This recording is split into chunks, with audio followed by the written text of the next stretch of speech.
Welcome to Films and Stuff with your hosts, Pete Mitchell and Ethan Hunt. Hi, everybody. Welcome back to the Films and Stuff podcast. I'm Ethan, and I'm joined by Pete. Hey, Pete, how are you today?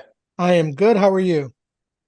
Oh, man. This is going to be a long and deliciously enjoyable episode because Sorry. Because we're talking about Fast X. It just came out this weekend. We're recording this on a Saturday morning. For most people, it came out on Friday night. I saw it on a Thursday night. Pete, when did you see it? I also saw it on Friday. It was out on Thursday here as well. I mean, we'll talk about it, obviously, but the numbers have already been looking stellar for the 2-day they look pretty good. Yeah, they look pretty good. So we've got a lot to dive into. This is going to be, a soup to nuts, A to Z, turnkey discussion of everything that's Fast franchise related. And spoiler alert, pun very much intended. Can I just say, as I told you offline, say it. I usually have a very good idea of how I'm going to rate the movie well before or right after I've seen the movie. Right. I still cannot tell you what my rating is, and I'm hoping that this conversation helps me determine what my final rating is going to be. I know what my rating is going to be, but that doesn't mean that I don't have a lot of both good and bad things to say about the movie itself, but right. I'm pretty clear with my rating. The problem for me is where to begin to unpack this movie. So tell me about the setup and where you saw it, the environment. Just let's set the scene for how we saw this, because I think that's quite important for this movie. So I'm back in Calcutta. I saw it in an IMAX 3D viewing. 3D? Yeah. I mean, wholly unnecessary, but there was like one sequence in the entire movie that justified a 3D lens. The cinema wasn't terribly crowded. So I thought, maybe I was going to be wrong about my prediction. But then I did some sanity check to myself. So I watched this in the Inox cinema chain in India. They had, I think, 11 or maybe 10 showings in the theater I was doing for the day on Friday. Wow. And Inox has 10, maybe 8 cinemas in Calcutta alone. Yeah, that's 100 showings. Theoretically. And they serve 200 million Indians across the country. Okay. Even if they have showings that are relatively sparse, like the one I went to, I'm not concerned because for Inox, and I'm assuming for a variety of other movie chains in the country, it's a volume games business. We're just going to kill them with the number of showings we have, and let's see what sticks. That's right. What was your cinema like? Like what percentage of? I think it was not more than 20% full, and I'm being generous with that. What time did you see it? I saw it just around noon. Okay. I saw it in Dubai on Thursday night, opening night. And I think the earliest showing there might have been like a 6:30. I saw it at 11:30, which is a little bit late on a school night. But when I got to the cinema, I say this with full sincerity, never in my 17 years in Dubai have I seen a cinema as full and active as when I went Thursday night. It looked like, like the mall scene in Stranger Things, like where everyone's like running around and like there's noise and music and everything. I felt like I was back in a mall in like the mid 80s with the amount of energy. And this was the only thing showing. There's nothing else. There were 2 showings at 11:30 p.m. The Platinum Cinema and the Gold Cinema, normal. Right. I went to the normal and it was, if you said 40, 45%, I definitely would have believed you. Way fuller than any other movie I've ever been in there. Usually it's kind of like 15 to 25% full. It was definitely in the 40s. If someone would have said 50, I would have believed them. It was really jamming, to be honest. So that's that gives Thursday night, yeah? At 11:30 p.m. Yeah, that's crazy. That's amazing.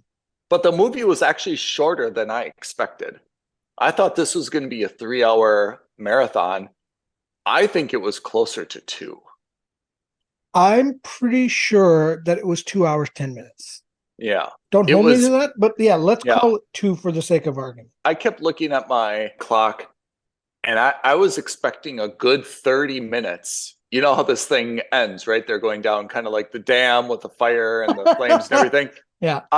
I was expecting it was going to go on a good 30 minutes after that, and we were going to reach conclusion. Obviously, it did not. So it was shorter than I expected, actually. Okay, so before we go into why that's a problematic moment for me, why don't we go ahead and at least get a one-sided thing? What's your initial take on this? Is this a must-watch in cinema, or is this a wait for streaming? Or is this a skip? My very summary take is that if you're a movie fan, you should definitely watch this in cinemas. It's worth it for the environment. It's very, very engaging, action-packed. But for a Fast and Furious franchise film, I don't think it had a signature moment. And while I don't think anyone would have asked for their money back, I would be shocked to meet the person who came out of that cinema and said, that's the best one yet. I think I was struggling to come up with an eloquent way of saying what I had a problem with, but I think you've hit it exactly right. There was no signature stunt. No. Every movie in the Fast franchise, more or less since Fast 5, the one in Rio, that this movie clearly relies on heavily. Yeah. I think every movie has had one gasp out loud stunt that made everyone go, holy crap. I would actually do you one step further and say all of their big action stunts I've seen before in a Fast film. The rolling, burning ball of death, I think, is a lot like the safe in Rio in Fast 5.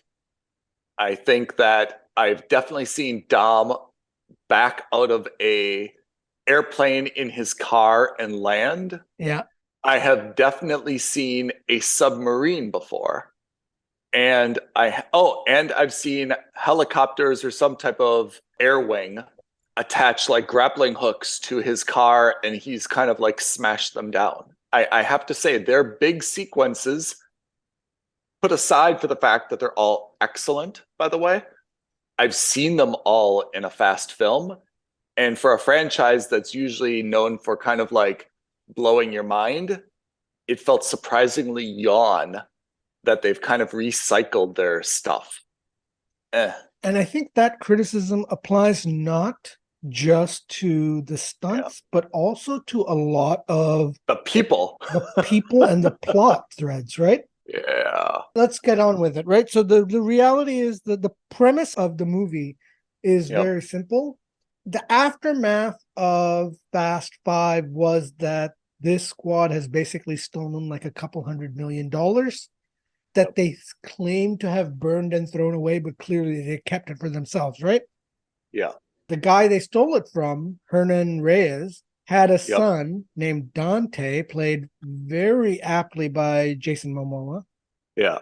And Jason Momoa is now back to kind of go on a revenge mission to reclaim not just his family fortune, but actually to reclaim the family honor, I suppose. I think that's the best way to do it, because he gets the money. Sure. So I think there's nothing else left for him to do but to kind of torture the crap out of these guys. That's pretty much the premise of this movie.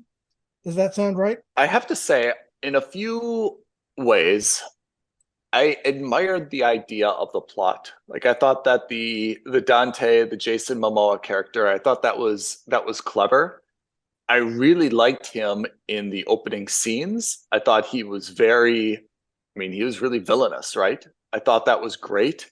I mean, I think it kind of explained a lot of things. And now, yes, he's come back to get revenge. I thought he had a very weird way of getting revenge, like kind of unnecessary. Like, I would have expected him to just kind of like go to Dom's house and like slice them all open. Like, he could have done this, pretty meticulously. the idea that he had to create this fake mission in Rome for half the team, the idea that then he had to take Cypher's crew and then use that to somehow expect Dom to go follow the first half of his team to Rome. And then like, it just seemed like a very poor way to get revenge on someone you wanted to get revenge. Dude, just take your knife, go to his house and like cut him up, right? I mean, unnecessarily convoluted. Let's put it that way. Thank you. Thank you for someone. That's exactly what I meant to say. Unnecessarily convoluted plot for someone who just straight up wanted revenge, right? Yeah, and I get that they kind of preface what you're saying because he said you shouldn't just kill them, right? Hernan Reyes is saying you have to make them suffer first. Yeah. Yeah, that's absolutely fine. And I get that, but I feel like why this elaborate plan to split the team apart? I mean, these are the kinds of silly nuances that we kind of have to overlook because ultimately this is a Fast and the Furious movie. Yeah. It's not Mission Impossible. Yeah. It's not James Bond. Although I would go so far as to say that this franchise has very elegantly transitioned itself to being almost like a blue-collar Mission Impossible or a blue-collar James Bond. They've taken on this persona of being spy/agents for this unnamed agency. Every movie has had in the past some kind of crazy signature stunt, just like pretty much that's what every Mission Impossible movie has done. I kind of like that trajectory that they were going on because, to be honest, I thought that was a more sustainable trajectory. Yeah, that more suddenly, fun, hey, right? we're kind of an elite, off the books Suicide Squad, so to speak, right? Like the government knows that we've done a lot of kind of bad stuff in the past. They've kind of looked the other way as we've personally profited. And as a result, we've got to deal with, used to be Mr. Nobody, and now it's like little nobody. Now we've got a deal that if we want to maintain our freedom and if we want to keep our families protected, we've got to continue to do missions. And now there's this new mission in X country, right? I thought that was a very sustainable type of model. The old, hey, bad guy returns after 10 years, the same old kind of kidnapping stuff I thought was a little bit, we've seen it before. But that's not really my biggest criticism. I'm probably overblowing my criticism. I think I go back to the fact that I don't think anything was really new. They leaned into, let's talk about the themes that they really leaned into. Mm-hmm. They leaned into family. Oh my God, too much. Too much. I mean, this is something they've done so often in the past movies, and decently in a way. Honestly, like you really feel like this group is dedicated and loyal to each other, and that's worth embracing. But I think to bring in Dom's son and all the driving lessons, and how many times we say, son, you got to do this, son, you got to believe, son. Yeah. Oh, have faith. Yes. Steal the car. Over the top. Very frankly speaking, I mean, it's endearing that they still have that as a running theme. Literally 10 movies into the franchise. I mean, you're beating a dead horse at this point, right? And to bring in other actors to signify, we've got now Rita Moreno coming in as his grandmother, and she's now talking about the legacy, about the family. Yeah. It's too much. And the reality is that audiences today are a little bit more sophisticated. And I love Jordana Brewster, but she shouldn't have been in this movie. Thank you. Thank you for saying that out loud. Pete, I'm giving you the MVP of this episode. I'm really serious about it. Jordana Brewster was amazing in kind of like 1 and 3 and 4 and 5. There's 2 problems with her, I think, being in this. Yeah. Number 1, in a franchise that regularly resurrects its dead, we'll get to that again. Oh, yeah. The fact that we see her and not Paul Walker essentially says, hey, I'm going to come and hang out with you guys and help, right? Even though I'm the skinniest, weakest, most useless person on this team, while my husband, who's your best friend and a former federal agent and the best driver, is apparently just going to babysit. I think the fact that she shows up highlights the fact that he's out, and you can only come to the conclusion that he is babysitting, which I think is stupid. She should not be in it. She doesn't add anything. She's not a fan favorite. She was in 9 against my recommendations because her brother was involved, who appeared out of nowhere, right? She doesn't have anything to do in this episode at all. No reason to be in it. I'm really upset about that. As usual, it's like you're reading my notes because that's exactly what I said. Her presence in this movie just reinforces the fact that Paul Walker unfortunately passed away too soon. In a movie where death is essentially meaningless, right? Because so many people have come back from the dead. It's so pointedly obvious that he's not in this movie and that he's never going to be in these franchises. Right. I'm sorry. Like, again, I love Jordana Brewster. I do not. She cannot be in this movie because that's all it's doing is just reinforcing that fact. I hope no one takes this as a personal attack. She's not actually a very compelling figure in this franchise. She was the younger sister who fell for Paul Walker, which made the whole thing in 1 more complicated. They carried it on into subsequent episodes. They're out. I don't think that there's a fan base who's like, we really want to see her fight. She is not a fighter. She is not known to be a fighter. Time out for a second, by the way. How is it possible that, like, I get it. When you see Letty scrapping with Charlize Theron, you're Letty just like, is a scrapper. all right, she's a scrapper. She always has been. Yeah. And not just in this movie. Like, that's kind of how she's known in all her movies. She's known for that. She is a physical actor. Yes. Kudos. We've seen her fight before, by the way. She took on Ronda Rousey in 7. Exactly. How is it that everybody and their mother is all of a sudden John Wick? Did you notice that Han is a car driver, yet he is holding his own against elite agencies with Jason Statham? How does that work? Just the opposite. Han was, in the early episodes, Han was known as kind of a ninny. He was the smart guy who didn't engage. Yep. He was not the guy who threw down. Exactly. He was the one eating snacks while he let his girlfriend Gal Gadot take the fight. That's right. She was also the scrapper, right? She was the martial artist who kicked ass, and everyone always underestimated her. Yeah. So that made sense, right? Oh, and even when Han comes back in the last movie, he came back as like the sniper, the guy who's a million miles away from the fight scene. Yeah. So for all of a sudden, for him to go toe to toe with agents and with Jason Statham, and he even starts off that fight by saying, "I'm not going to fight you." Yeah. Like, buddy, I'm sorry. Could you fight him? I don't think so.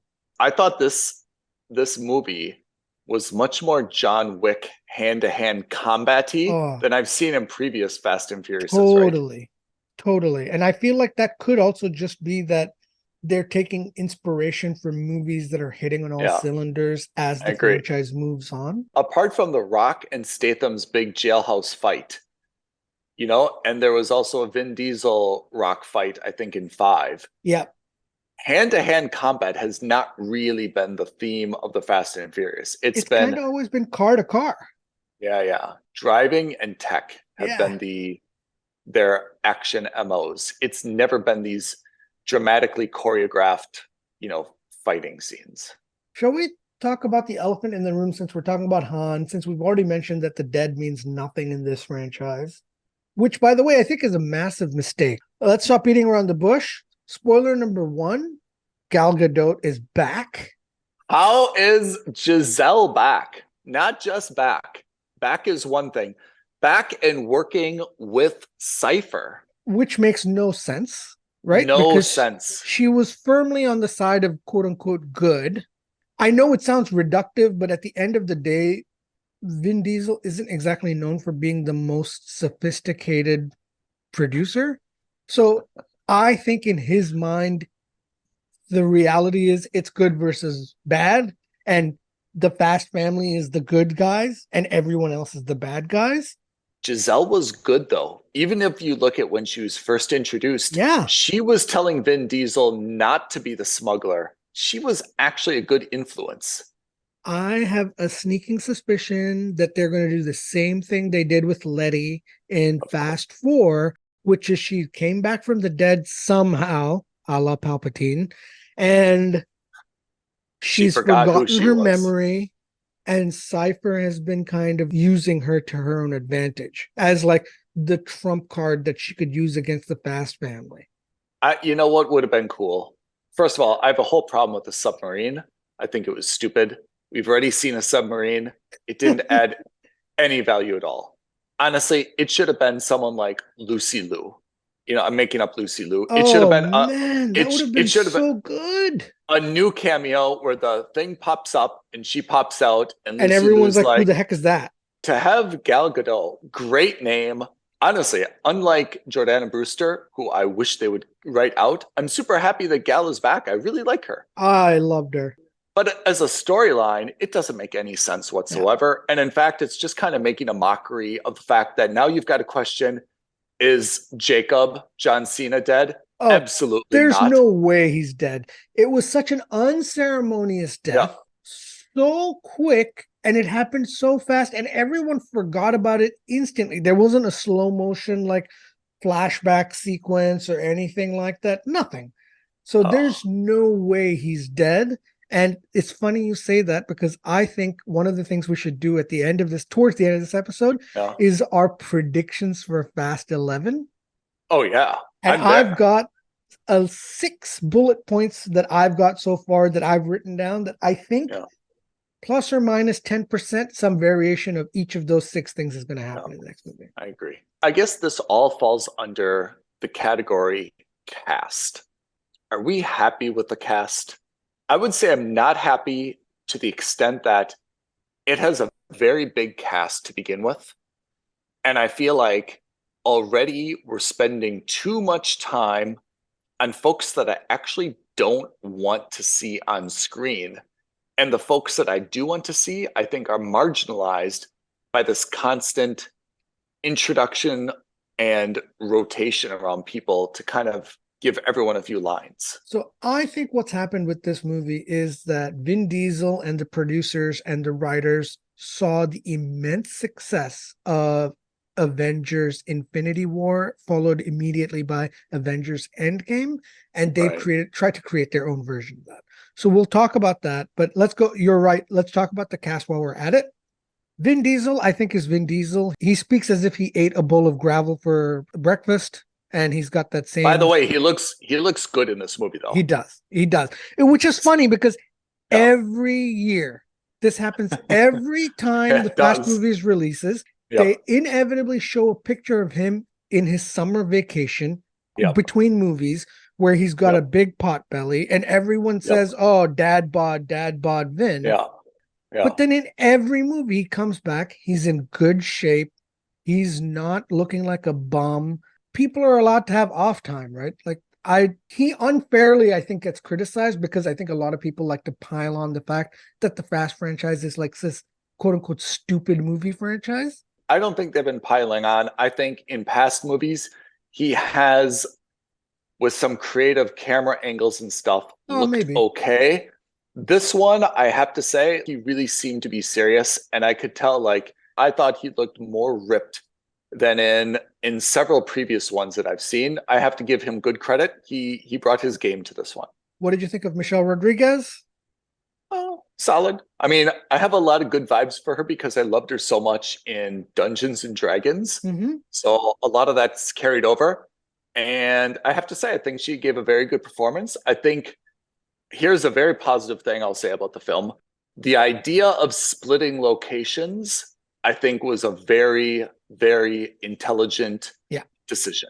The idea that there's now 3 groups, and I liked Theron, Rodriguez, Letty idea in Antarctica, although it's not clear at all how they knew they were in Antarctica and how they would order the sub to get there, but we'll put that aside. But I thought that Letty was great. I thought her fight scenes were great. Like, I thought she brought her A game. She was spot on. Moving on, what about Charlize Theron? Solid. I had an issue with Charlize Theron. Look, tell me. She is the woman who murdered his son's mom. True. Because the franchise has been relatively clear about black versus white, good versus evil, whatever you want to call it. They haven't been very nuanced about this so-called gray area. So when you have been very clear in this franchise about who's a good guy and who's a bad guy, how is it all of a sudden the enemy of my enemy is my friend, and that's enough to justify working with her? I think that's a bit silly. I agree with you, but are they really working with her? No, you're right. You're right. It's vague like that. You're right. It is absolutely left vague. That was why that fight scene, which again, totally unnecessary, but still I was glad it happened. It felt very satisfying. Yes. It was necessary, I think, for the plot. Yeah. I think that at first when I was watching it, I was like, you've only got 4 minutes, get out of there. But then when you put it into the context of Letty would not let it go. Yeah. I agree with her. And I think that fight scene was necessary in the sense that it kind of said something unsaid, which is, hey, maybe we're cooperating now to escape. But by the way, that doesn't make us friends or allies. Let me punch you a little bit first. Yeah. And then we'll escape together. But we're not friends. Even for me as a viewer, it was very cathartic. Yeah. And that was a pretty good fight scene. To be honest, that's a very good fight scene. Yeah. Right? Fantastic. And by the way, to all of the Hollywood writers and directors and producers who are listening, that is how you do a fight scene between two women. Yeah. At no point did they hold back. And they treated the fight scene as if to say, I don't care what gender you are, I'm going to fight you to the death because I intend on killing you. Yeah. Wonderfully executed. And it highlighted the advantages that both brought into it, right? Yeah. Charlize tried to use the lasers and the tech, whereas Letty was pure brute, Dungeons and Dragons style barbarian, where she just wanted to knock her head clean off her shoulders. Yeah. But watching those two fight also makes me think back to Jordana Brewster when she's attacked by that agency. Oh, God. Fast and Furious is not intended to be a reflection on reality. We suspend some belief. But I can see her fighting off 2 or 3 people, getting a few punches in. She throws a frying pan and so forth. But come on. After her few kicks are landed, she's going to be captured. That's just it. One punch to the face. I mean, or all those guys have guns. Yeah. Just shoot her in the face. Right? No one brought a taser. You're supposed to be doing this non-lethally. Yeah. No one brought a taser. I mean, if you're going to bring guns, use the gun. Otherwise, what's the point of just holding on to something? That's a very good point that you said, which is if they're trying to do this a little bit discreetly in the middle of a Los Angeles neighborhood, in the middle of the day, right? Bring a taser. Yeah. You can't have it both ways. So. And they've been preparing for these contingencies, right? Like in the last movie, when there was trouble, the son hides in this prepared makeshift basket in the garage. Right. Here, he just locks himself in a bathroom. Like you're telling me you don't have a contingency plan. You sleep with a pistol at your bed, but you don't keep a contingency plan. I know. Moving swiftly on, John Cena, who gets introduced in that fight sequence. What do you think of him? I like Cena, of course. I thought he did a really good job. And I think that the airplane scene, I thought in the car, he was forcing it a little bit. Maybe they had the wrong music. But I thought the airplane scene was amazing, where he's pouring the vodka into the craft, which was super cool, although obviously not the right size of the surfboard. And the kid's like, hey, how about this? He's like, that's rosé. Won't work. Long story, but I like where your head's at. Yeah. I thought that was super funny. Right away, I knew that kayak wasn't going to be a kayak. Because I knew that wasn't a kayak. I thought it was a missile, though. I thought it was going to be a rocket launcher, too.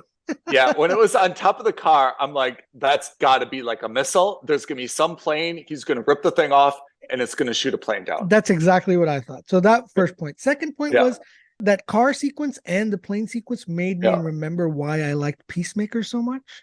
Oh, yeah. Because in Peacemaker, even though he was dealing with adults, he was pretty much a child, right? The way he was talking and behaving. Yes. And in this one, you get to see his interplay with an actual child. Yeah. I liked that. I thought that, I think it worked really well. Yeah. Actually, this works perfectly. What did you think of the little kid? No offense to the little kid. I don't think that was necessary at all. Yeah. I mean, it absolutely wasn't necessary at all. I don't find Vin Diesel is the best Vin Diesel when he's trying to act all son. Fatherly. Got to do this. I mean, it's not compelling. I don't think the movie is at all better entertainment wise or anything wise by having that kid in an extended sequence. Also, Sorry. they made the kid a killer. Oh, because he's shooting the cannonballs? Yeah. I'm just saying that for someone who's so busy trying to protect a kid, you don't let the kid blow up cars. I mean, the whole thing is unnecessary. And I guess the worst part is that, man, I don't want to see this kid in every other movie, for the rest of time.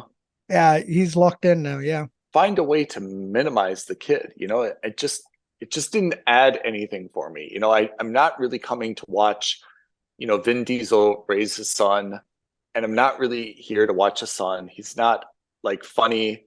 And it's hard when it's a kid, like, when we watch The Last of Us, there's no actual family relationship.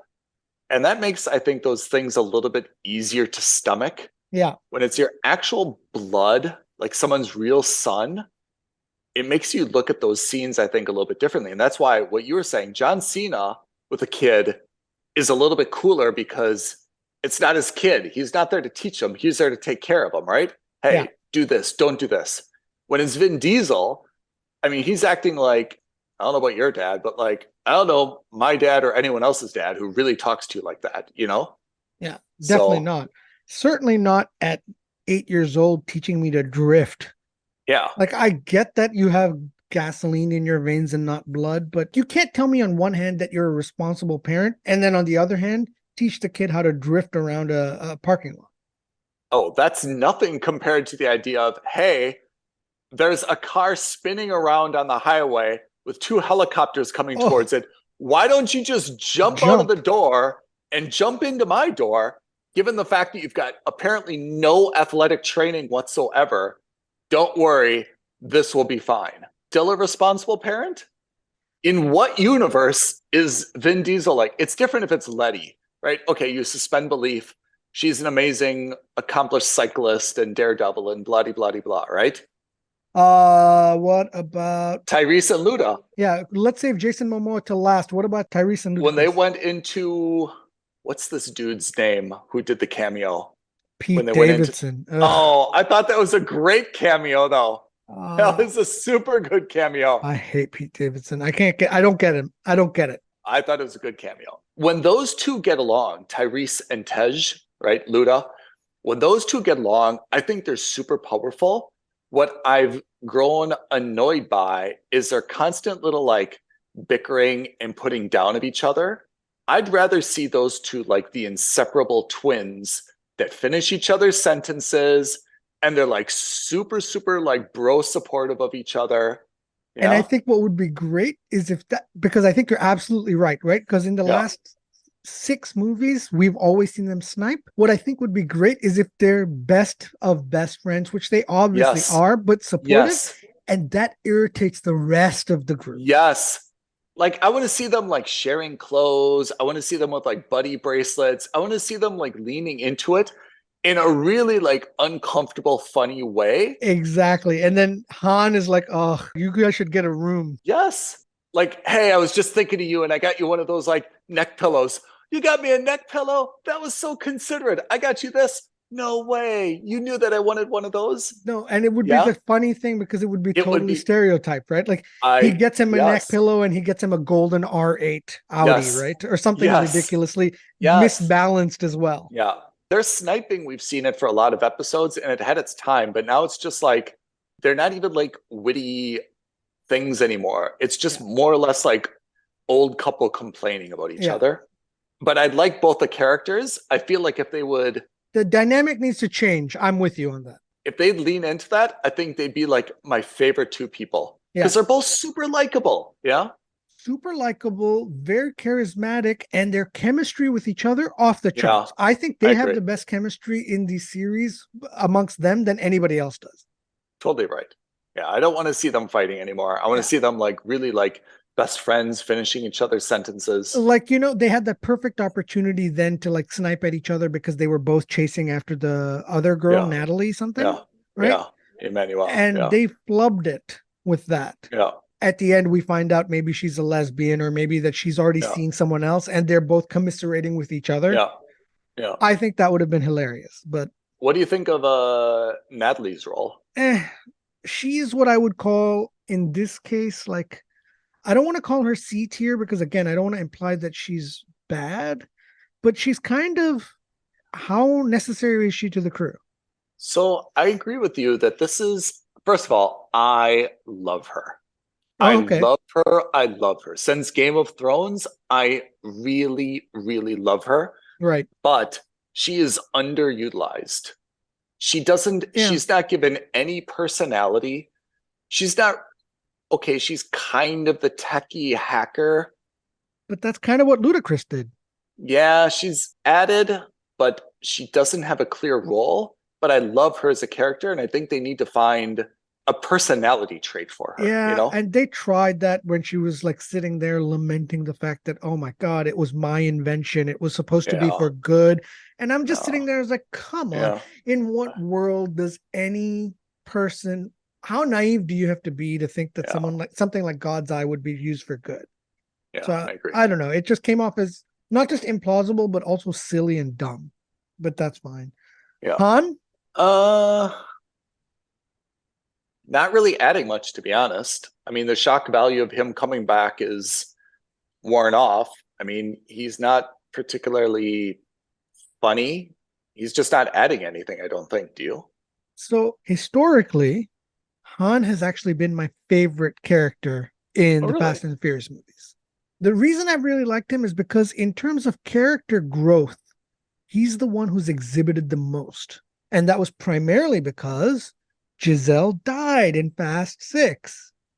And you kind of see him get his life together in and mature. In I 7. liked that. And Yeah. this movie undoes a lot of that growth by bringing her back. Obviously, they haven't met each other yet. You know, the problem is that when you have death, which is supposed to be like the ultimate finality, you can reverse it once.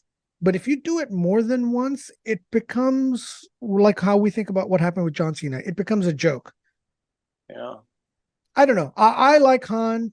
I agree with you, is underutilized. I like Han and Jason Statham's a little bit of that conflict. I wish we got to see more of it, but this is the issue I had with this movie is they purposefully left so many untied loose ends because they clearly were building up for the sequel. You can do that, but there's too many people. And again, they're giving, if you look at what they're giving screen time to, don't give anything to Jordana Brewster. You don't need it. Don't give it to Vin Diesel's kid. You don't need it. Don't give it to Nathalie Emmanuel, who I love. It hurts me to say that. Yeah. Doesn't need it. Then instead focus on Han and Statham, right? I mean, we didn't even get to, we're not even done with the cast. Keep going. Helen Mirren, Brie, Ames, Little Nobody, Momoa. It's a huge list. The rest of those guys, except for Momoa, I think are like basically just people who are there to move the plot along, and that's it. Brie Larson was amazing. To be determined. I thought she played her role very well, and I think that she fits into the franchise very well. Yeah. I sneakingly suspect that that's the other thing that they're trying to do with these last two movies is build it up in such a way that when they inevitably decide to make more spin-offs, they have characters that they can use that everyone's aware of. Let's talk about the big dog. Let's talk about Jason Momoa. How did you find his villainous role as Dante? So when we saw him at the beginning, he was very, very menacing. I thought he was a real villainous bad guy. Yes. When we saw him go to Cypher's very poorly planned lair hideout that apparently only has one old school elevator as the only access point and no fire escape. Okay. And one wire that controls the lighting for the entire building, apparently. Okay. I thought the way that he was there was excellent. You see him cut up the dude, then like lick the blade. Yeah. He was not at all silly in that scene. I thought like, this is a great bad guy. Then he got kind of weird, like he was the Joker. It's so Yeah, funny you said that because in my notes I said the first 50% of this movie he was yeah, Bane, yeah, menacing and ready to yes, break the back. yes. And then You're the right. last 50%, he was the Joker. And that Yeah, too, Heath Ledger's Joker, this yeah, sociopath who's deranged, who's yeah, off his meds, yeah, who's got the dead bodies duct yeah, taped to a lawn chair. yeah. I mean, don't get me wrong. I like that he was very much over the top, but tonally, it didn't make sense that he shifted from this super hardcore bad guy. Choose one. Yeah, Choose I one. agree. I liked him as I didn't think of Bane. Bane's a good example. I thought he was a great Bane-like character. And I was okay the second part when he was like a little bit playful. That was okay. But I thought when he went kind of like psychopathic, like having the dead people in the lawn chairs and painting their toenails, that's like mental illness stuff, Yeah, you know? yeah, The way that he was kind of like giggling when driving, there's a line between being kind of like, whoa, he's crazy versus like he may have like some type of like dramatic mental illness. yeah. But I liked him most as Bane, where he was just like no nonsense. I'm here for revenge. Straight up. For a series that has prided itself on taking itself too seriously, and I think that's the Yeah. problem with Yeah. a lot of the Fast franchise was that Yeah. the series itself Yeah. tried to take itself too seriously. Yeah. So for them to pivot like this with Jason Yeah. Momoa feels a little odd. Again, I'm not saying it's bad. I like that he Yeah. took that swing. I like that he went over the top, that he's this sociopath. I just think that in this movie, he's playing two different characters. Yeah. And I would have preferred if he stuck with one or the other. The first version of him that we see on screen, I think, is the most Fast and the Furious franchise appropriate. But the second half character is what I think this franchise needed to kind of revitalize the bad guys, because the bad guys have otherwise been relatively generic bad guys. Cypher, bad guy. Deckard Shaw, bad guy. And even then, Deckard Shaw and Luke kind of become good guys by the end of it. Yeah. You may not know this, but in the Emirates, there's right now this series of television advertisements for Yas Island, Okay. which, as you may know, is like a big entertainment district in Abu Dhabi. It's got Ferrari World, the F1 track, Warner. And the first thing I saw when he went goofy, when Momoa went goofy, he was playing the exact same person in those television commercials. In those television commercials, he's like going down a water slide with like a little girl or something, and he's like screaming his head off, you know? I'm gonna die. Is it actually Momoa doing the ads as well? It is Momoa doing the ads. That's hilarious. He's playing the exact same person. Then he's like going to a restaurant, filling his plate up, and he's like so surprised by like, you know, like he's just overacting at everything, right? Yeah. He's going into Warner.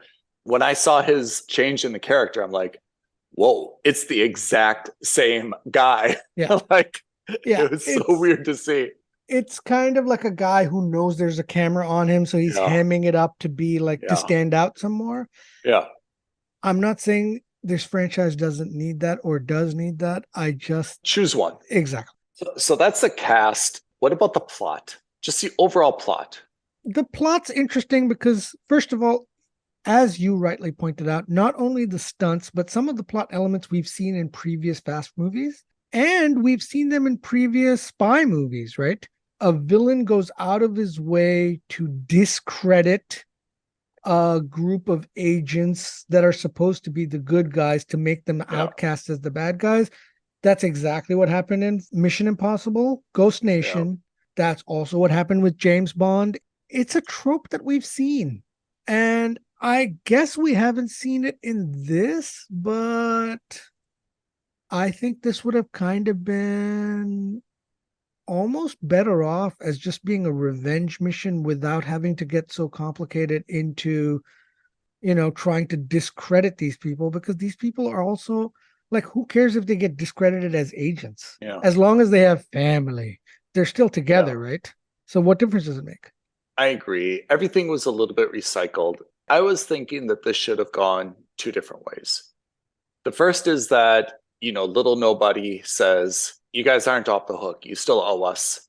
We've got this mission. It's a Right. suicide mission.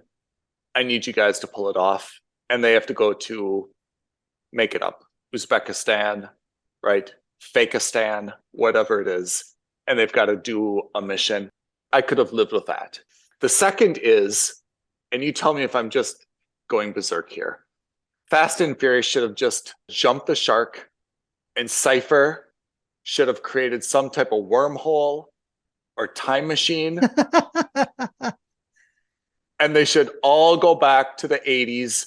Ludacris, Tyrese, big afros. Everyone should just be dressed in like the bell bottoms and stuff. And they should try to have to get God's eye, and they should try to like take out the person who had the inspiration for this. Break into the Pentagon in the 70s or the 80s or whatever. They should have just leaned into it and gone full on multiverse. I have famously for years amongst all our friends joked that before Fast 9 came out, I said, Yep. hey, guess what? They're going into space because that's all they have left. I called it right after we saw Fast 8. Yep. And when they went into space in Fast 9, I was the only one in the cinema hooting and hollering for totally personal reasons. Yes. And then as soon as I came out of Fast 9, I was like, well, that's it. What's left? Drive a Fiero into a T-Rex's mouth. That's the only thing left for them to do.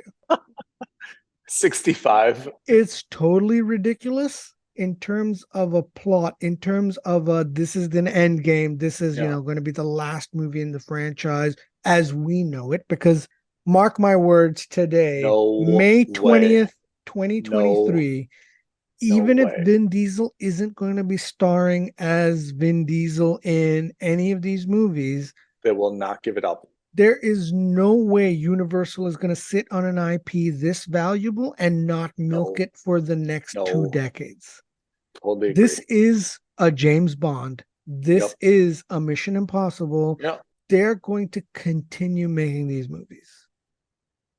I feel like my time travel would have been great, because then you could have divided everybody up and you could have had 2 cop buddy movies with Tyrese and Luda trying to get back to their wormhole, right? Or Tyrese, Luda, and Nathalie, right? Yeah. You could have had 2 movies with John Cena and the kid, right? You could have 2 movies with Statham and Han. You could break that down into 8 movies, all of which we would have seen.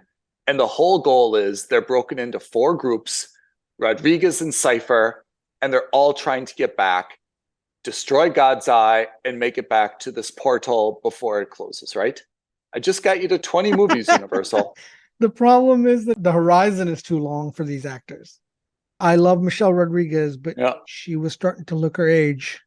Yeah. So it's not the easiest thing for her to continue playing a hard ass who's ready to do flips and throw punches for the next 20 years. It's just not possible. I mean, that's why you've got the new team, right? Which is Brie Larson, Alan Richardson, that's exactly right. Little Nobody. That's the team. Then, if that's your strategy, and Pete, you're smart. I sincerely believe you should be running a studio. One day you will. If that's your strategy, please hire me. Yeah. If that's your strategy, then why are you giving screen time to Jordana Brewster? Yeah. God bless you and your lithe body. You're not getting us any further in the continuum of this franchise.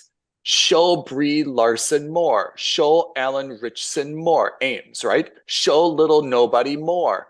That's what you should be doing. If you're really sincere about transitioning to the next generation, you've got to show those people more. So I think what happened is when they were writing this movie, I think that the writers came up to Vin Diesel and showed him a script that was probably 7 hours long. Because they said, I understand you want to make Fast X, and I understand you want this to be the last movie in the franchise. You're the producer. We get it. This is a 7-hour-long movie. And I think Vin Diesel took that script and with his very manly toned ripped arms, ripped it in 2 and said, Fast X Part 1, Fast X Part 2, let's make this an Avengers movie and let's go on that basis. And if you You look think at the anyone plot, said, if you want those two movies, you should just divide the stack of papers in half. You shouldn't actually rip them in half. yeah, well, exactly. And I mean, think about it, right? This movie is not a standalone movie. If you look at Star Wars, look at any of the Star Wars movies, we know that they're trilogies, right? 3 sets of trilogies. Look at the Avengers movies or the Lord of the Rings. The beauty of each movie was that the whole story is told over 3 movies, but each movie had its own plot and was a standalone movie. So if you saw Lord of the Rings 1 only, you didn't walk out of the cinema after having watched Fellowship of the Ring and felt like you saw an incomplete movie. I think that I walked out of the cinema and I felt entertained by the movie. I was disappointed because not only are there loose plot threads, there's no arc in the movie. There is no third act. There's no defined 1, 2, 3 act structure. None of that. It really felt unsatisfying to watch this movie as a movie, not as a piece of media entertainment. Certainly was entertaining. Fight scenes were great. The Rome sequence I thought was phenomenal. I thought that was one of the best action sequences out there. Yep. But it didn't even end on a proper cliffhanger. You just see him as the dam is about to explode. You see Charlize Theron and Michelle Rodriguez standing on an iceberg in the middle of the Antarctic. I mean, none of these qualify as good cliffhangers. I think that the next movie is going to do far better critically than this movie does, because as a critic, as someone who's looking at the storyline, I think there is none. I think it's an incomplete story and I didn't like it. I don't really have much to add. I think you're right about all of that. I think the storyline is a little bit flimsy to begin with, but the fact that they've drawn it out over an entire 2 hours and 10 minutes without any conclusion except, a few, not spoilers, but a few like pop-up surprises. I agree. I'm just not convinced anyone leaves that movie saying, wow, like that blew my mind. That's the best one yet. Yeah. I think everyone left saying, well, okay, I guess I got to go see the second one. I think it's more out of obligation than I think that would have enthusiasm. worked fine if they were releasing Fast 11 next summer and they had already filmed it, but they haven't even written it and filmed it. Is that true? Yeah. No way. From what I understand. That's kids going to be like 2 years older then. That is super, super annoying. And also, that's a movie malpractice. God forbid. We've seen this with Paul Walker, Carrie Fisher. People die. There is no good reason if you're going to have a 2-part movie that you don't shoot the whole thing at the same time. At one goes. Yeah. The 11th movie, it's in development, which means that the script hasn't been written. That's shocking to me, especially since this isn't even like, as you said, it's not like there's an arc, and it's got to have a second part. This is clearly Endgame Part 1, Endgame Part 2 type situation where there has to be direct continuity. That kid's in the water, right? After the dam explosion. He simply cannot be in puberty 2 years older and they just put him in the he same comes out with like a t-shirt. Mustache. Yeah. Yeah. I think it's silly that they did seriously, that. what happened? Just God forbid, Vin Diesel passes away. Yeah, knock on wood, he does not. You absolutely cannot make that movie then, right? Yeah. You want to hear the crazy part? At the premiere last week, Vin Diesel said the studio was so happy with this movie that they want to split Fast 11 into 2 movies so that this is effectively a trilogy ender. I'm sorry, but I think that is the worst idea you could do. I don't have the patience to sit through another movie with more action sequences and a plot that goes effectively nowhere to see a conclusion, 8 years down the line? These things aren't done overnight. I'm gonna roll it back a little bit. Okay. Let's just calm down, take the emotion out of it. Yeah. Pete. No, damn it. I don't think it's the worst idea. I hear your point about it's very frustrating to not have a resolution for 6 years. But I have to say, I don't think it's the worst idea to split this into. I think it's okay idea if the execution is good, which means, you can't have a guy that starts one movie 13 years old and ends up 17 years Oh, old. no. Film So all three together. I'm totally with you on having the end movie be split in two, Fast X and Fast 11. That I'm okay with. What I'm not okay with is then to say I filmed Fast X with the idea that we're going to make a Fast 11 and that 11 is going to be a cap. No, I it's am 11 not and 12. okay with you then splitting into 11 and 1/2 and 12. I think that is silly.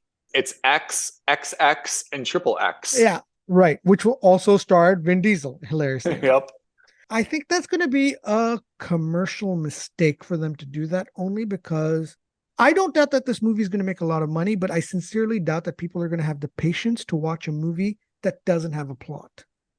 You can do that for one, you can't do that for 2 or 3. We'll still go. Of course we will.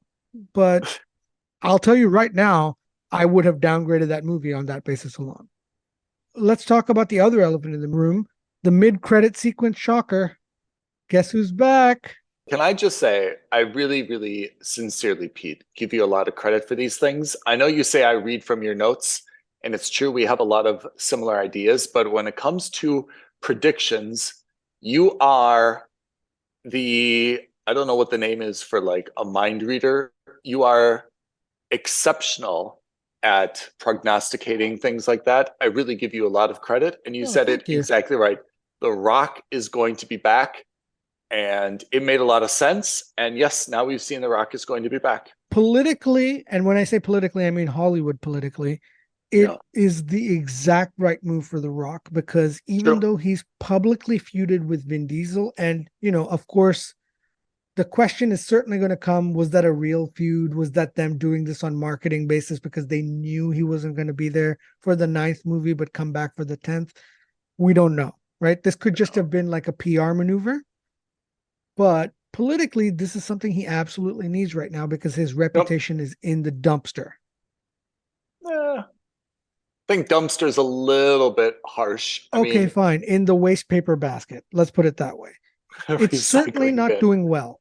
A lot of articles came out. A lot of behind the scenes information came out about his behavior on Black Adam and his behavior? What was his behavior? In the rap party for Shazam and Black Adam, like, he insisted on bringing his tequila brand. He owns Tremano or whatever it's called, like his tequila brand. Like, he wanted to set up a bar/marquee there, even though it's a predominantly children's movie. And everyone was just like, well, yeah, that's great if you were making a Fast and the Furious movie. That doesn't make sense for a children's movie. We can't set up a bar for kids. The Shazam cameo. So apparently when we saw Superman come in, it was originally written for Shazam to come in. Oh. This is all hypothetical. I just want to caveat that now. The Rock, please don't come after me. He went out of his way, tried to play a power play with Warner Brothers, and said, I want you to bring Henry Cavill back, and I want you to announce that he's going to be playing Superman. They caved to pressure from The Rock. They did that only for Henry Cavill to effectively get booted out literally the next week after the movie got out. And he also was supposed to be in the end credit sequence for Shazam 2. He said no. They had to ask James Gunn for a favor and use his Peacemaker guys to come on the thing. No. I mean, I take all these things, even if they're true, I guess. Yeah, the point is, you're right. I don't know if these are true. The issue is that this seems to be just kind of like promoting his own personal agenda. But irrespective, The Rock's stock is down, right? To your point, because he was busy promoting his personal agenda, he came off as not a team player for the studios. That's right. That's right. And that's off-brand for The Rock. Exactly. The Rock's brand is, I'm your personal... I'm the guy who will market and promote the shit out of your movie, and I will do whatever it takes to make this a success. That's right. He's got that good guy reputation. Exactly. Yeah. So by him coming back to the Fast franchise after so publicly feuding with Vin Diesel, sends the industry the message that, hey, no matter what my personal feelings are about Vin Diesel, I will do what's best for the movie and the franchise. And of course, the studio is going to remember that when the next Yeah. project comes up for The Rock, they'll think like, yeah, he hates Vin Diesel, but he still did that for us. Let's throw Yep. him a bone. I hate to say it, but this movie needs The Rock. But I Yes. think it's got to start to really look closely at who else they want to highlight in this franchise. They need to make some hard decisions because Yeah. there's really too many people and they're not all adding value. So on the back of that, who do you think the new team should be, or who needs to go? Brewster needs to go. Yeah. Han needs to go. Okay. Natalie Emmanuel needs to go. Yeah. Queenie Helen Mirren needs to go. And I think that they should, if they're looking for the next generation, they need to put Tyrese and Luda in some situations and kind of audience test them. Can these two be a team? And can they carry like a movie, just these two? Yeah. And I think you need to do something with Brie, Alan Richardson, and Little Nobody and say, can this be the next group that kind of leads the Furious franchise? Any of these three have it. Brie can definitely do it. I loved her character. Yeah. Is Ames going to be the next Rock, the next Diesel? Well, the bad guy, right? And Little Nobody, they gave nothing to Scott Eastwood. Yeah, I mean, he was not killed, but he was injured almost immediately. Yeah, I mean, so I feel like if you're really looking out for this franchise, and then you need to make a decision, is Cena in or out? Is Cypher in or out? Here's my pitch for the next generation. You do what the MCU has done, is you start creating mini franchises in different genres that are all loosely tied around the gearhead culture. You're right. So you do a buddy cop comedy spinoff with Tyrese and Luda. Agree. You do a continuation of the serious side of the franchise where instead of having a different villain every movie, you keep Alan Richardson as the main bad guy and you keep Brie Larson and Scott Eastwood as the good guys trying to take him down. Okay. And then the third prong should be a continuation of the action buddy cop sequence, which was Jason Statham and The Rock. The chemistry between Jason Statham and The Rock in Hobbs and Shaw was very good. And I thought the action sequences very good. And it felt like a Fast and the Furious franchise movie without being in the Fast and the Franchise series. And I thought that was the perfect balance. Yep. So I think those are the three major things. Yeah. I think, I mean, bless, I love him, but I think Vin needs to go. I think the rest of the gang in general, I think they need to go. I think they need to retire and say, hey, I can't be raising a kid with my quote unquote very much alive husband and still be doing these shenanigans. That's one problem for Jordana Brewster. And Vin Diesel cannot be raising his son with his wife and his quote unquote pseudo sister-in-law in Brazil and still be doing these shenanigans too. I think that at the end of Fast X2 or Fast 11 or Fast XX or whatever they're going to call it, he goes into some kind of like witness protection program and starts a new life somewhere else. I think that's a very good way to bifurcate it. Again, if you want this franchise to go indefinitely, and there's no reason it can't, you need to give screen time and you need to make those people beloved. I thought they did it a little bit okay with Brie Larson. Not enough, but I thought that she was solid in her scenes. It was really weird how they dealt with Ames. Little Nobody didn't get any screen time at all. But I think the Ames revelation that he was a bad guy, first of all, no surprise there. But I think they set that battle up perfectly for The Rock to take down Ames. I think that's exactly what's going to happen. That makes sense. I think The Rock is going to fight Ames. I think Vin Diesel is going to fight Dante. And I think that the rest of them are going to fight everybody else. Yeah. So let's go into the predictions. What do you think is going to happen in Fast 11? No. You've got a list of predictions, right? You've got your six. Let's hear your six. My predictions are that, first of all, The Rock is going to take center stage. He's not going to be a side character. I think he's going to play a very prominent role in Fast 11. Okay. I think that, and of course, guys, super spoiler alert to what we're going to say to the next things here. I obviously don't believe that the crew died in that plane crash. Oh yeah, of course. I think Giselle is going to be the one who ends up saving Han and the crew. Okay. I think that's how he's going to find out that she's still alive. And I think that for the rest of the movie, Han is going to struggle with the fact that she's alive, which means that hopefully by the end of the movie, they're going to get back together. I said Tyrese is going to continue quipping with Ludacris, which is a given. Yeah. As a Deus Ex Machina, John Cena comes back to save the day in the big fight sequence at the very end of the film, because presumably what's going to happen is Dante and Vin Diesel are going to fight. And as they're fighting, Dante is going to try to run away and throw his goons at Vin Diesel's character. John Cena is going to come in. He's going to come in like a wrecking ball, take out all those guys. And while he's doing so, he's going to say, go get him. And I think that that last sequence is effectively going to be a trinity of action heroes. It's going to be Statham fighting side by side with The Rock, fighting side by Vin Diesel. I think that's going to be on the final, like the poster of the final battle. I think it'll be the three of them. I liked all those predictions. I wouldn't bet against any of them.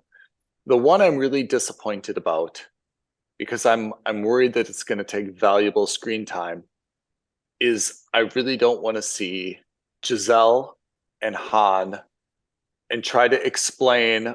It's going to happen. I know I don't like it either, but it's going to take up at least 10 to 15 minutes of screen time. At least. This is when you go take your popcorn break.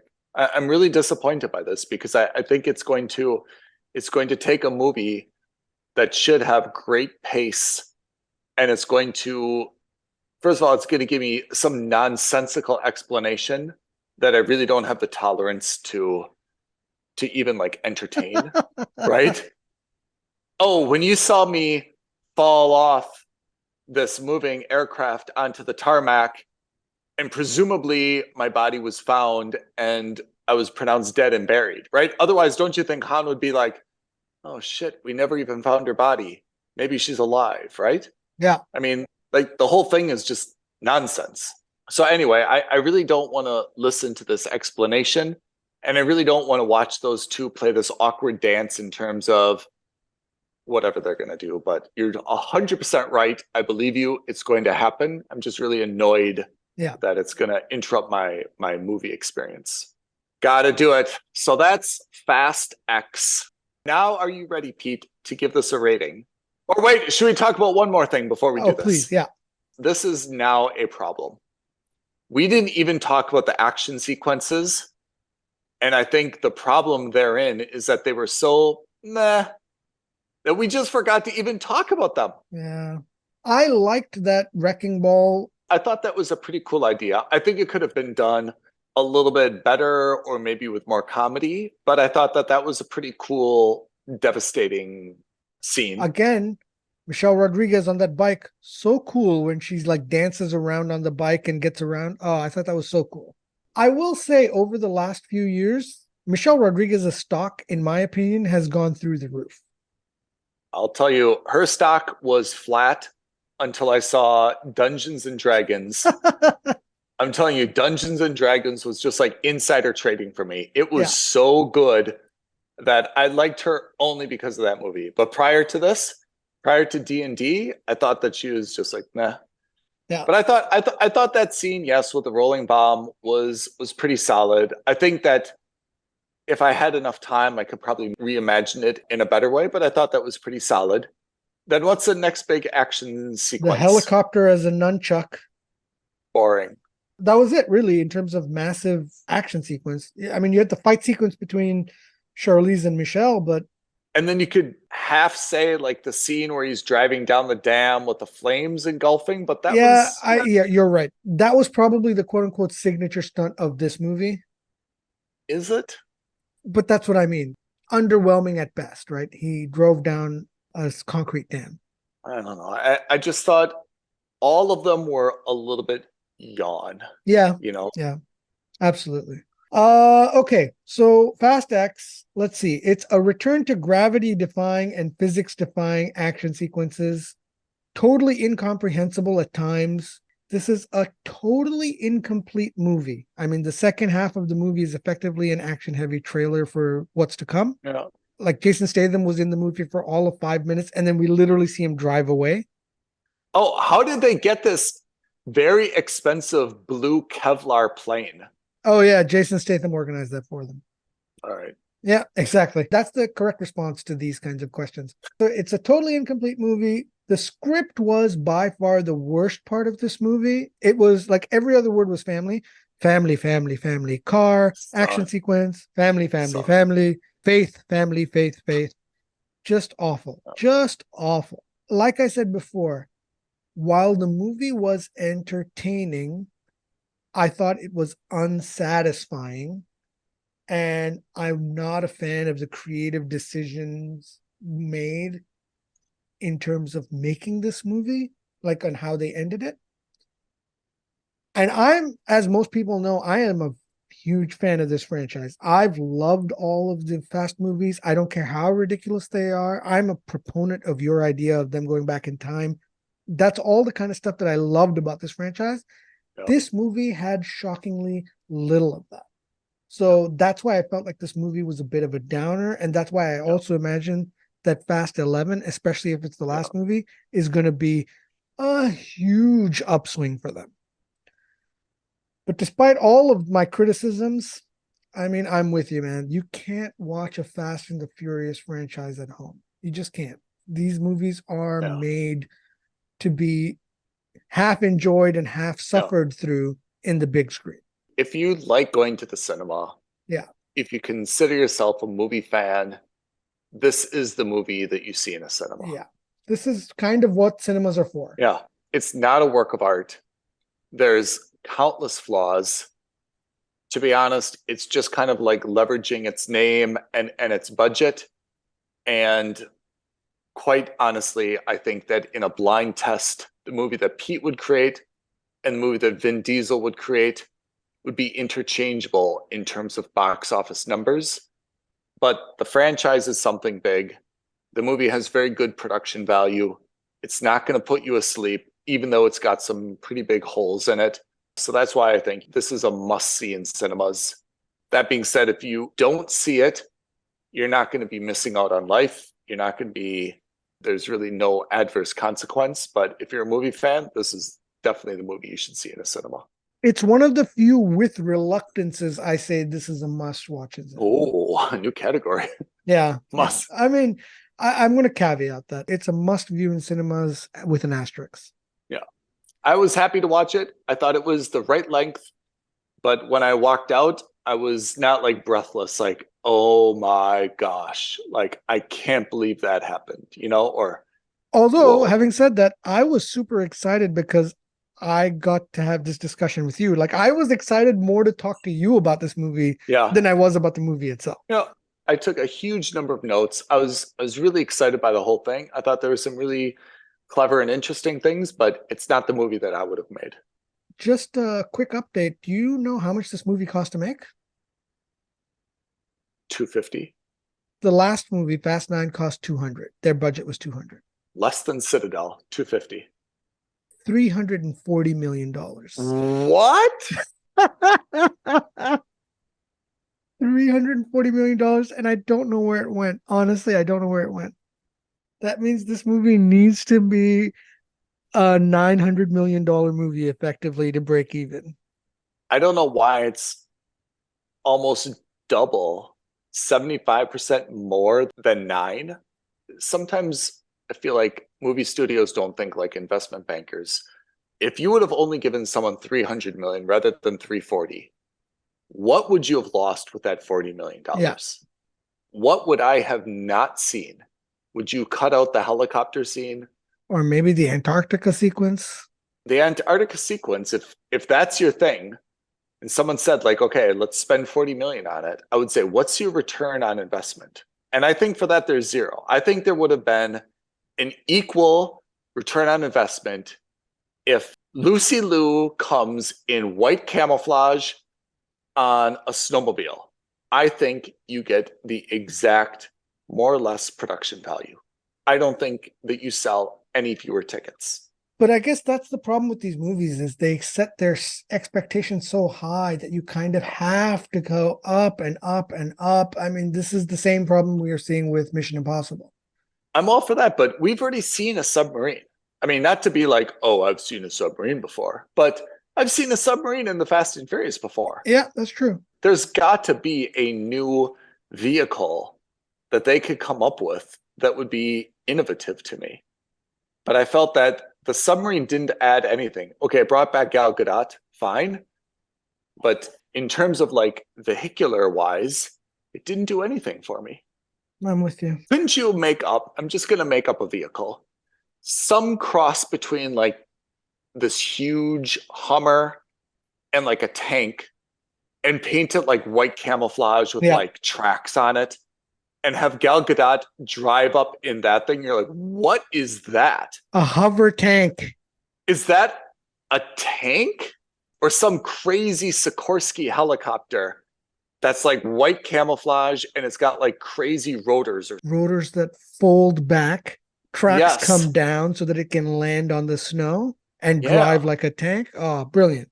I think if you said a sub is 40 million, I'd be like, all right, look, I'm not trying to run like a budget film here, but you can have 10 million for that scene, right? I'm being more than generous with you, Vin. $10 million is a lot of money, right? So with that $10 million, go find a scene, get whatever army tank you want, paint it white camouflage. I'm sure you can do something super cool, right? And I don't think we'd watch that scene and be like, whoa, what a disappointing scene. I also have to say, by the way, I didn't think the cannonball car was as cool as I thought it would be. No, not at all. I think if they had used actual ship cannons, it would have been way cooler. Yeah, like proper like World War, Revolutionary War like cannons, right? Yeah, like from like a galleon from like the Nina, the Pinta, and the Santa Maria. Yeah, absolutely right. We would love to hear audience reactions. If there's ever been a film that people should have strong feelings about, if you take issue with our opinions, yes, we want to hear some good, active banter.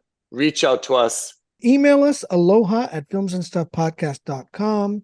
You can tweet at us at FNS Podcast. You can DM us on Instagram at Films and Stuff Podcast. And of course, please like this video, hit that bell, subscribe, leave a comment.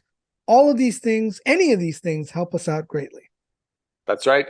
Stay tuned for Heat 6 predictions. Let's see if they come true in the next installment of Fast X, whatever that may be called, and whenever that may be released. Oh my God. Yeah, absolutely right. So again, with hesitation, we both give this a must-watch in cinema. It is a spectacle. It is a spectacle. Thank you, everyone, for joining us on Films and Stuff. We'll catch you next week, all right? Thanks, Ethan. Thanks, Pete. Bye now. Thank you for listening to another episode of Films and Stuff. If you haven't already, please subscribe and review on Apple Podcasts, Spotify, or wherever podcasts are downloaded. Films and Stuff. There is no substitute.